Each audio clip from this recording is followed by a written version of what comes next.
Assalamualaikum warahmatullahi wabarakatuh.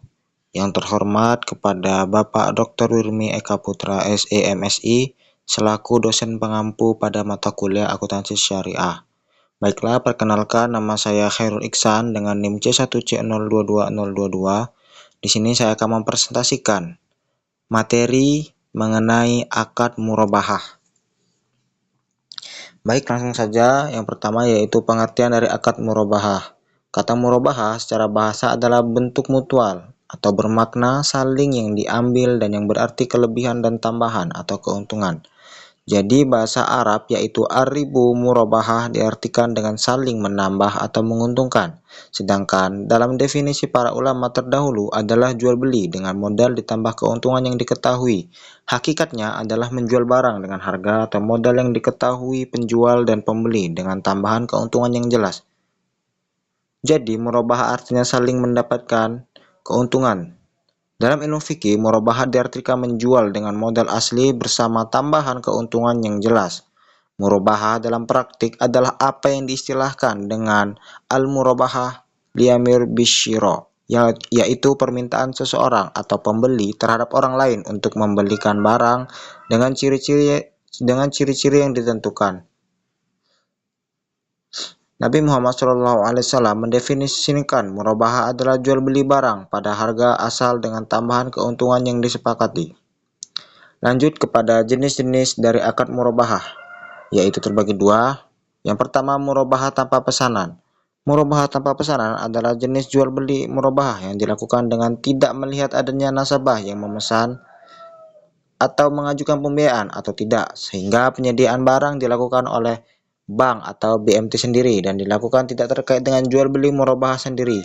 Yang kedua, murabahah berdasarkan pesanan, yaitu yang dimaksud dengan murabahah berdasarkan pesanan adalah jual beli murabahah yang dilakukan setelah ada pesanan dari pemesan atau nasabah yang mengajukan pembiayaan murabahah.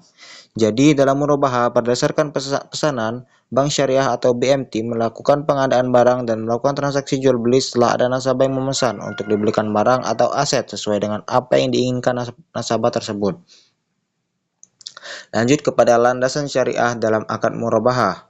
Murabahah secara syar'i, keabsahan transaksi murabahah didasarkan pada beberapa nas Al-Quran dan Sunnah. Landasan umumnya termasuk jenis jual beli lain terdapat dalam surah Al-Baqarah ayat 275 yang artinya orang-orang yang makan atau mengambil riba tidak dapat berdiri melainkan seperti berdirinya orang yang kemasukan syaitan lantaran tekanan penyakit gila.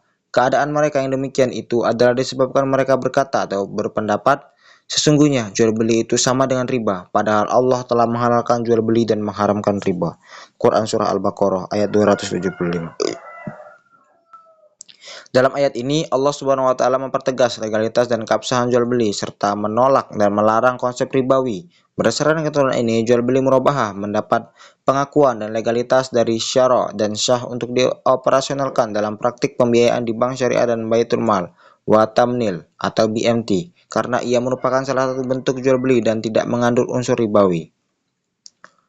Menurut PSAK 102 mengenai akad murabahah, berdasarkan Surat Dewan Pengurus Nasional atau DPN IAI nomor 823/DPN/IAI/XI/2013, maka seluruh produk akuntansi syariah yang sebelumnya dikeluarkan oleh DSAK IAI dialihkan kewenangannya pada Dewan Standar Akuntansi Syariah atau DSAS IAI.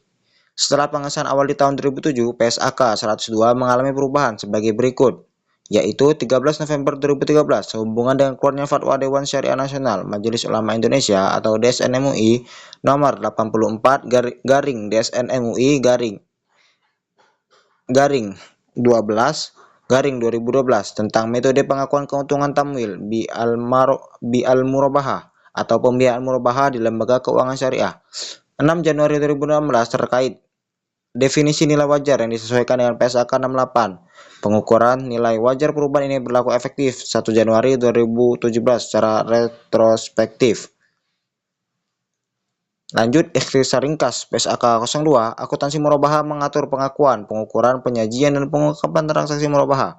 PSAK 102 diterapkan untuk yang pertama, yaitu lembaga keuangan syariah dan koperasi syariah yang melakukan transaksi murabahah baik sebagai penjual maupun pembeli.